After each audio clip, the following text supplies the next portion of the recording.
तो चलिए, चिराग पासवान के बाद मुकेश सहनी भी भाजपा के दोस्त बनने जा रहे हैं। दरअसल मुकेश सहनी को केंद्रीय गृह मंत्रालय की तरफ से Y+ कैटेगरी की सुरक्षा दी गई है। IB की रिपोर्ट का हवाला देते हुए केंद्रीय गृह मंत्रालय ने यह तय किया है कि मुकेश सहनी की सुरक्षा में थ्रेट है, तो इसलिए उनकी सुरक्षा जो है वो बढ़ाई जाए। अब इसके बाद राजनीति भी तेज हो गई है।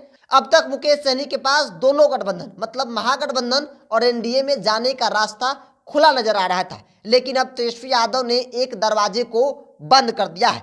दरअसल आपको बता दें कि सुरक्षा मिलने के बाद मुकेश सहनी एक इंटरव्यू में यह कहते नजर आए कि अब तक अति पिछड़ा समाज के लोग राष्ट्रीय जनता दल, लालू प्रसाद यादव, राबड़ी देवी को मुख्यमंत्री बनाया, लेकिन बदले में समाज को कुछ नहीं मिला। समाज आज भी अति पिछड़ा महसूस कर रहा है, आज भी समाज का विकास नहीं हो पाया है। तो ऐसे में अब किसी पर भरोसा नहीं किया जा सकता है। अब अति पिछड़ा समाज का भला अति पिछड़ा समाज का बेटा ही कर सकता है। अब इसी बीच तेजस्वी यादव से जब सवाल किया गया तो तेजस्वी यादव ने सीधे सीधे कहा कि मुकेश सहनी की कोई विचारधारा ही नहीं है, जो अपने लिए सोचता है, न कि बिहार और बिहार के लोगों के बारे में सोचता है। तो वैसे लोगों पर कोई टिप्पणी नहीं करना है। यानी कि तेजस्वी यादव के तेवर से अब साफ है कि मुकेश सहनी की एंट्री महागठबंधन में नहीं होने जा रही है। क्योंकि मुकेश सहनी अब तक सोच रहे थे कि उनके लिए दोनों गठबंधन का रास्ता खुला है, लेकिन तेजस्वी यादव ने एक रास्ते को बंद कर दिया है। क्योंकि 20 के चुनाव के वक्त वो महागठबंधन से निकल कर गए थे, कई आरोप तेजस्वी यादव पर उन्होंने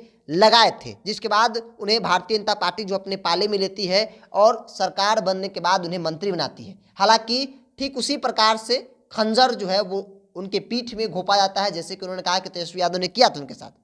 उसके बाद मंत्रालय गई, उनके तमाम जो विधायक थे उनका साथ छोड़ दिए, बीजेपी के साथ चले गए। हालांकि मुकेश सहनी उस दिन को भी नहीं भूले हैं, लेकिन उन्होंने एक इंटरव्यू में कहा कि घाव का जख्म जो है वो भर जाता है। ऐसे में आने वाले दिनों में वो गठबंधन में ही चुनाव लड़ेंगे। यानी कि महागठबंधन में तो रास्ता बंद कर लिया है, अब रास्ता सिर्फ NDA और भाजपा ही है।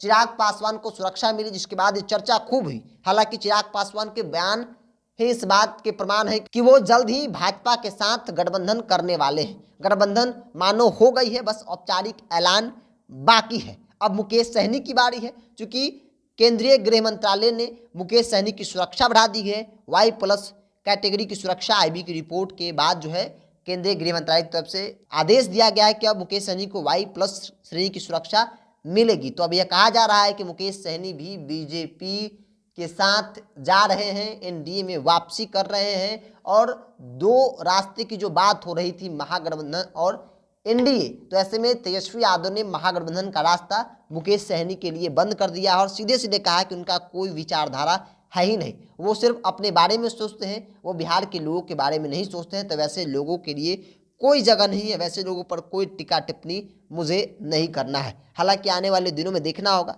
राजनीति में एक बात बहुत मजबूती से कही जाती है, उदाहरण भी आते हैं कि राजनीति में न तो कोई दोस्त होता है और ना ही कोई अस्थायी दुश्मन होता है। लेकिन बहरहाल अब देखने वाली बात हुई कि मुकेश सहनी आगामी चुनाव गठबंधन में तो लड़ेंगे, लेकिन किसके साथ लड़ेंगे? क्या महागठबंधन में उनकी वापसी होती है, या फिर यूं कहे तो NDA के साथ वो चुनाव लड़ेंगे?